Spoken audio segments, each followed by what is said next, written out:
Adam, I thought the Tar Heels were the better team from the start in this game. Carolina did the things that it wanted to do at a really high level. And to me, those primary two things were push the pace. And the pace of this game, in the first half, Carolina was pushing, Duke was slowing it down, and then the Blue Devils kind of acquiesced and were like, well, I guess we're going to have to run too. And so they went back and forth with Carolina in the second half, and the pace never really waned from the Tar Heels. They were going hard from the start. And then I thought Carolina's defense, and we talked about this some in the Rapid Reactions pod, I thought Carolina's defense was really good in this game. And normally you don't say that when a team shoots better than 50% and scores more than 50 points in the paint like Duke did. But for Carolina, I think the Tar Heels did what they wanted to do defensively, and that's make Duke a 2-point shooting team, challenge them at the rim, where credit to the Blue Devils, I thought they made some really tough shots, particularly McCain and Filipowski.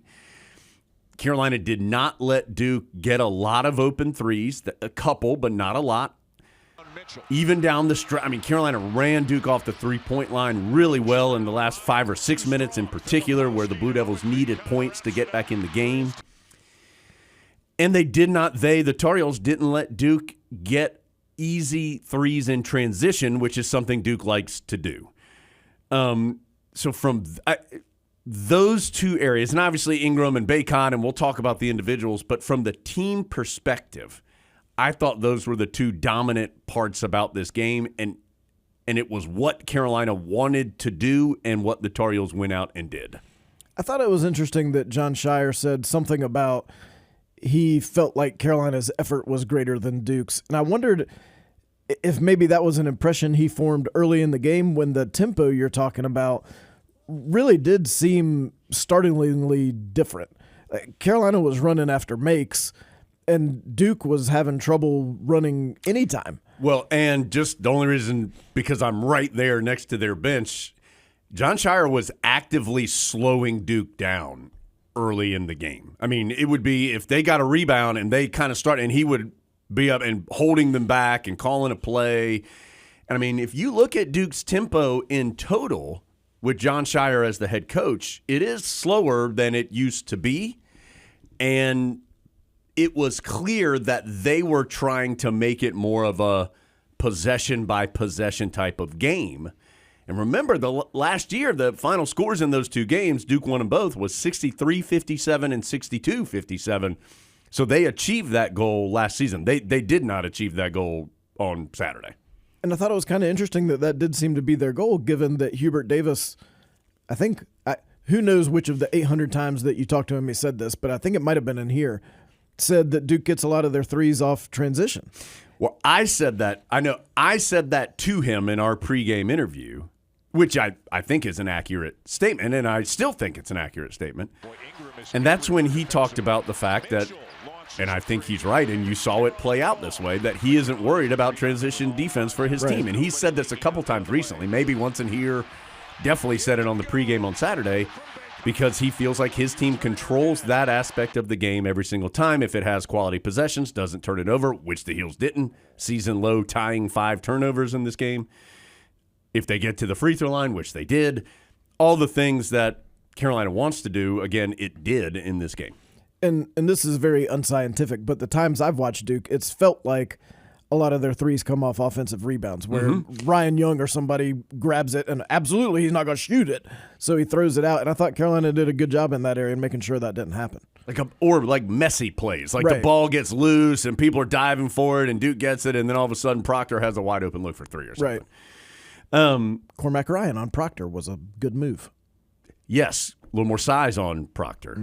And Proctor was not really a factor offensively in this game, although he played defense on R.J. Davis a lot and did a good job. And, Adam, that's where I wanted to go next, is that Duke very actively was trying to take R.J. Davis away. And, in fact, I don't know if you saw the TV broadcast or not. At one point on the TV broadcast, they did like an inside the huddle or mic'd up kind of thing with Shire, which I'm surprised that he let them do. And he ended the huddle by saying, like, defense on Davis, make sure we take Davis away, or something along those lines. So clearly that's what Duke was trying to do. And they held R.J. Davis down for a fair amount of this game. He had 4 points at halftime, had 6 points, I think, with like 10 minutes left or something. And yet, that allowed Armando Bacot and Harrison Ingram to have huge games. And credit to both of them, because Harrison Ingram has not been shooting as consistently in the last, we'll say, 10 games as he did in the first 10 games of the regular season. But the bucket must have looked like an ocean to him on Saturday, because not only was he making all of his shots, they were going right in the center of the cup every single time. 5 3-pointers, 8 of 12 from the field, 5 of 9 from 3.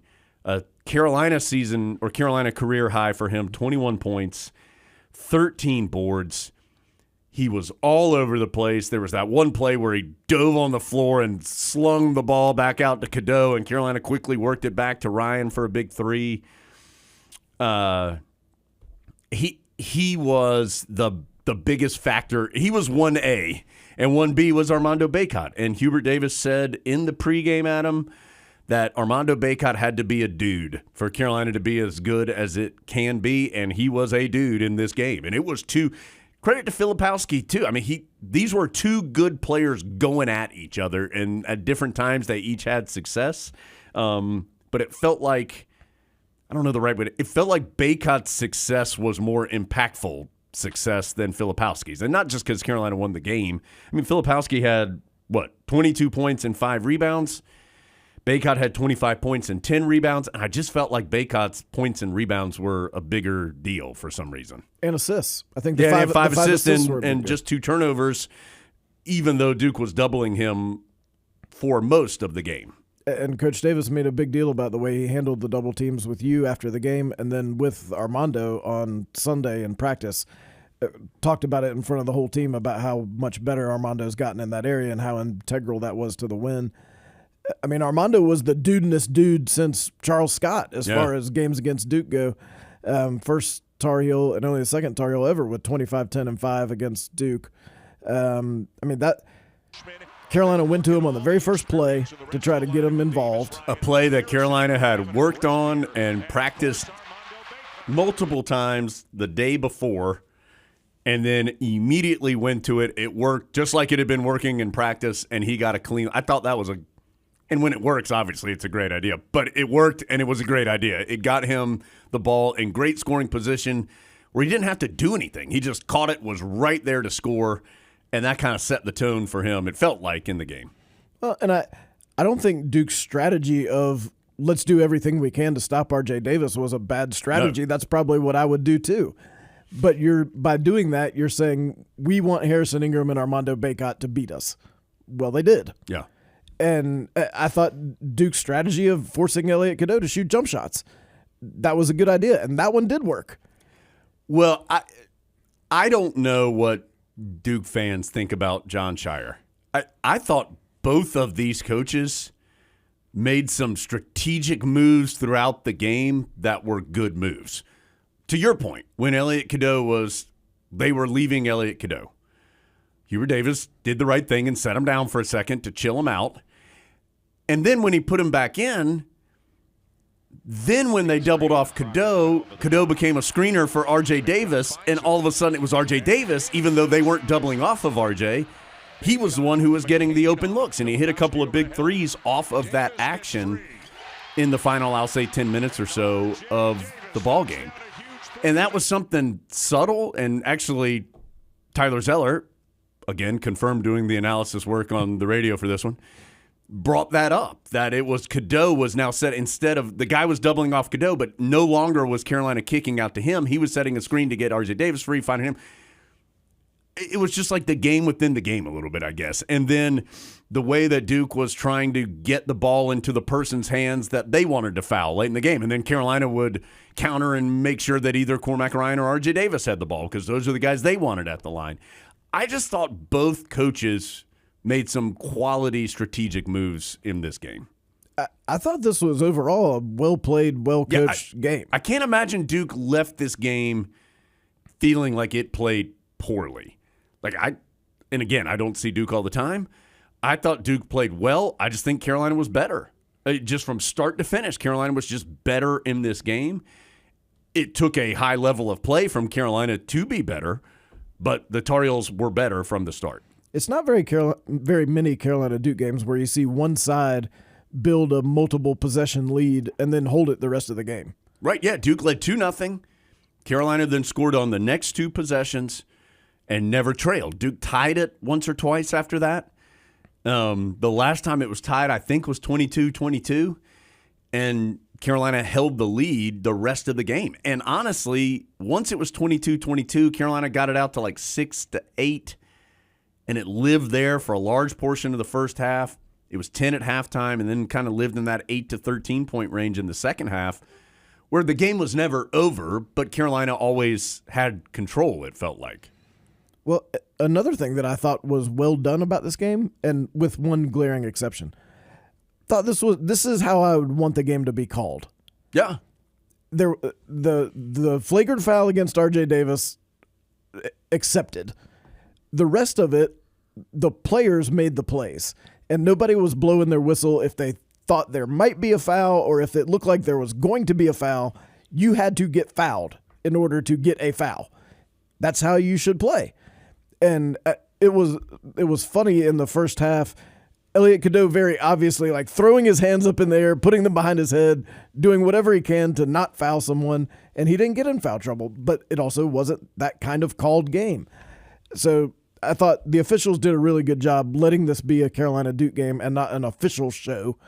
And it's too bad that they can't just travel with the Tar Heels when they go places. Well, I do think that Roger Ayers and Ron Groover are probably the two best officials in the ACC, if not the best two, certainly on the short list of the best. Brian O'Connell was the third official. I seem to do a good job. I think it probably defensible to call a foul on R.J. Davis on that play because he and Kyle Filipowski were tangled up. Now, I think you could have also called a foul on Filipowski, and that would have been acceptable as well. I do not think it was a hook and hold. I don't know. I'm surprised they called that, even after a long review, because a hook and hold is when you are actively grabbing someone and pulling them down as they try to jump, which it can be a very dangerous play, which is why it is called a flagrant foul. Again, my opinion was that's not what happened on that play. R.J. Davis and Filipowski were tangled up. And if you want to call a foul, fine. But I did not think it was worthy of a flagrant foul. Now, as it turned out, Filipowski didn't want anything of being on that line by himself. That was an interesting moment, just the visual of it, because the Smith Center crowd was mad. The game wasn't over, but Carolina, because of this sequence, you thought, oh man, Duke might get a kind of fortunate chance to make a crazy comeback here. And that first free throw almost missed everything. Like, you could just tell it was a moment that was difficult to be in, even for a really good player. And then Carolina got a turnover on the inbounds because the pass wasn't great and Filipowski couldn't catch it, and Cormac Ryan got a steal, and Ryan had a couple big defensive plays late, had a block and a steal. So it ended up not being a big deal. I just thought the visual of the moment and just all of it was interesting because that was a pressure-packed moment for Filipowski for sure. All-time ball don't lie moment. All time. I mean, it almost was an air ball on the first free throw. It really was. I thought the awareness from Roger Ayers when he explained the call to TV. I know people I thought that was funny. I'm about to get booed real bad right here. I think that's what makes him good. Like, I think there's a lot of officials who would have gone over there and been like, we're calling it a flagrant and there's nothing anybody can do about it. Right. He knew that this was not going to be seen as a popular call. He was aware of that, but also he was making the call. I think that's what makes him good. One day he's going to be a good pod guest. Roger Ayers then in Tucson, Arizona on Sunday to call the Arizona-Stanford game. That's a long trip. Well, and Ron Groover had been in Omaha the night before till 11:30. Yeah. I mean, we've talked to Brian Kersey about the travel schedule before. It's daunting. I am going to remind me to ask Brian Kersey when we have him on this year for our ACC tournament week interview. Like, Do you think the officials before the game somehow spoke about, guys, let's let these two really good teams play a little bit? I mean, because it was obvious. I mean, there was contact at the rim, both sides, that wasn't getting called very often. Well, and it did impact the game. And again, I'm not saying this in a negative way, but because there was that long stretch in the first half without any whistles at all. Almost 7 minutes of game time with no whistle. Duke had Filipowski at the table. The Tar Heels rotation got a little jumbled up. But, I mean, it's basketball. You got to play. Like, don't expect there to be whistles. Everybody says there's too many whistles, so don't expect there to be. Play as if there's not. Play as if there's no one whistling, Jones. I hope you dance. Adam, another individual wanted to mention was Seth Trimble. I thought it was, considering the magnitude of the game, I thought it was probably his best performance as a Tar Heel. Finished in double figures with 10 points. He had 2 rebounds. He had 2 assists. He had a steal. He had no turnovers. He was aggressive. He's had some trouble at times finishing at the rim. He did not have trouble with that in this game. He took a couple of early threes, and they weren't going in, and so he stopped doing that and just started getting to the rim and laying it in. And his defense was impactful. And he guarded Roach some, and Roach had 20 points, and he's really good in that mid-range. But I thought that Trimble did a really good job on him. I thought he did a good job on McCain when he had the defensive assignment on him. And again, these guys still got their points, but I just thought Trimble was a big factor in this game for Carolina. He looked very confident and comfortable. He did look confident. It looked like he belonged in this game, even maybe more so than some of the guys on the Duke side who did look a little bit like, ooh, it's Carolina Duke. He finished all those layups. He landed on all those layups, which it seems like that's been part of the issue is he feels like there's going to be contact and falls down. And we talked about how he had worked on that, and the dividends paid because those were big plays. And defensively, I mean, yeah, some of those guys made 2-point shots, but I think Carolina feels like if they get in a 2-point contest with Duke, they can win that game. Yeah. And that's basically what happened. So 93-84, the final score. Turnovers a big deal in this one, too. We mentioned Carolina had just 5. Duke had 11. But more importantly, Carolina turned those 11 turnovers into 19 points. So that's almost 2 points on every turnover that Duke had. Duke ended up with 7 points off turnovers, and some of those came late. I mean, like the jump ball by Ryan counted as a turnover. So, I mean, there were just a couple of plays like that late. I actually think, and this is crazy to say, but I even think 5 turnovers and 7 points off of it doesn't accurately describe how good Carolina was in protecting the basketball in this game and not allowing easy points for Duke on the other side. And I guess ultimately, Adam, that's when you're talking Carolina's defense, that's my biggest takeaway. Nothing was easy for Duke in this game. They got some points because they are talented offensive players, but it was never easy for them to do so. And I thought Carolina's versatility was helpful too because they were able to play some of Duke's personnel some different ways, move some people around, switch some screens, and not allow any open shots that could have set Duke off on a run. And just worth noting, we've gone this whole time and barely mentioned R.J. Davis. And Adam, I mean, again, we've said this in a couple games, but it speaks to the year he's having that he puts in 17, 5 assists, no turnovers, and it's like his it's his off night. So, and at the end, wasn't pouting, didn't feel bad about, I didn't get to score the most points, and made some big threes, made some big free throws. Jay Billis a couple times on the TV broadcast, 2 or 3 times, talked about how R.J. Davis's expression never changes and how whether his shot's going in or not going in, that he keeps the same mindset and playing the same way. And I thought that was a good point. Like, that's right. At this point, senior R.J. Davis is not affected if his shot isn't going in or if he's had a bad 2 or 3 minutes on the court. Like, he just keeps doing his thing, and that's right. And I think he feels like he's going to get his, and right. He did. Yeah. I mean, even on this quote-unquote off night, he still got 17 against Duke. Okay, Adam, what else? Anything else? Power of the pod, Harrison Ingram, go get it. Yeah, we've got guys lining up to come be on the pod. That's right. Incredible crowd, one of the best crowds. It was rocking in there. I mean, I think that crowd will go on the list of when you talk about, like, okay, get past 05 Duke and bloody Montrose and Florida State come back, and people say like, well, remember that Ohio State game? That was a great one. I think they'll say this Duke game was a great one. Not many Duke fans, which sometimes you see just because people bring their friends or whatever. And the Tar Heel fans were loud and standing up and wanting to be a factor from before the time that the game started. It was loud at game day on Saturday morning. I mean, it was just one of those days.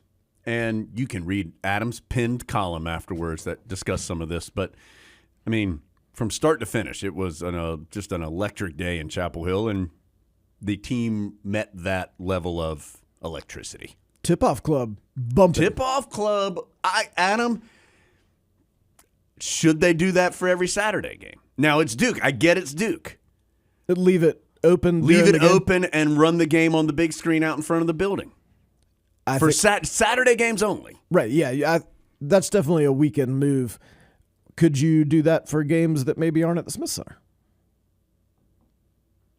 Yes, you could, but I'm talking about one game in particular. Yeah, sure. I think why not just be in the Smith Center, though, if you're going to do that, because then you're not as cold if it's cold outside. But if the weather's reasonable, right, then you've got like a tailgating type atmosphere. Right. Yeah. I like that. It was pumping out there. We got here at around 4:00, and it was wall to wall in the tip-off club. Yeah. The velvet rope had already been put up. Yeah. For 1 minute, the bouncer didn't recognize Adam, and I thought it was going to get ugly, but then he got in line. Oh, you know who I am. I'm Randy Wheel. Randy Wheel.